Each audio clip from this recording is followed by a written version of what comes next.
ভাবছেন আজকে কিছু বলবো না?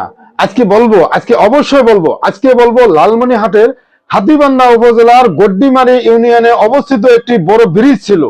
এই ব্রিজটি বন্যায় তলিয়ে যায় এবং বর্তমান যে কি অবস্থা আছে আপনারা কেউ জানেন না। তাই আপনাদের এলাকায় স্থানীয়দের সাথে আগে কথা বলে দেখে আসি যে এই ব্রিজটির বর্তমান কি অবস্থা। 2017 সালে বন্যার কারণে ভাঙে গেছে। 2017 সালে বড় বন্যা হয়েছিল, ওই সময় ভাঙে গেছে ব্রিজ।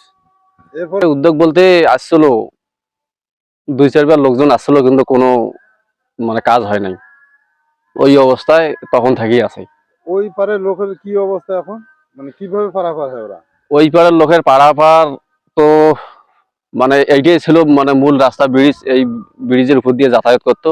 এখন প্রায় 3 কিলোমিটার পাড়ি দিয়ে এই পারে আসতে হয়। আবার এই পারে লোক গেলেও ওই 3 কিলোমিটারের মতো পাড়ি দিয়ে ওই পারে যাইতে হয়। এখন তো এই যে 3 কিলোমিটার মতো পাড়ি দিয়ে আবার আসতে হয়, এইরকম খুব ভোগান্তি, অসুবিধা। এই রাস্তা থেকে এই রাস্তা পার হইতে সর্বোচ্চ কত সময় লাগতে পারে? 5 মিনিট। জি, 5 মিনিট। এখন এই 5 মিনিটের মধ্যে ওই এলাকায় যদি গেলে কোনো বড় ধরনের দুর্ঘটনা ঘটে, তাহলে কত? মিনিমাম 50 মিনিট থেকে 1 ঘন্টার মতো লাগবে। 5 মিনিটের রাস্তা ঘোরা লাগবে 50 মিনিটের মতো। 50 কোনো লোক আইসি না করে চলে যায়, আর হয় না। না, মাপার লোক আসছিল? হ্যাঁ, কয়েকবার আসছিল। ওই পারে লোক যে বর্ষতি আসে না বাড়ি, মেলা বসে। তাহলে ওগুলো কিভাবে পারাপার হয় এখন? পারাপার এখন ভাই মেডিকেল মনে হয় ঘুরিয়ে 3 কিলো দূর ঘুরিয়ে এসে লাগে। আচ্ছা, এখনো যদি কোনো ওই বাড়িতে দুর্ঘটনা ঘটে, ফায়ার সার্ভিস কিভাবে যাবে?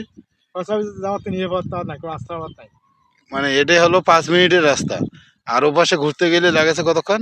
কমপক্ষে 3 কিলো 4 কিলো রাস্তা ঘুরিয়ে এসে লাগে, যাতায়াত করা লাগে। তাহলে তো বন্যাকালে এই লোকগুলো তো খুবই অসুবিধা। খুবই অসুবিধা।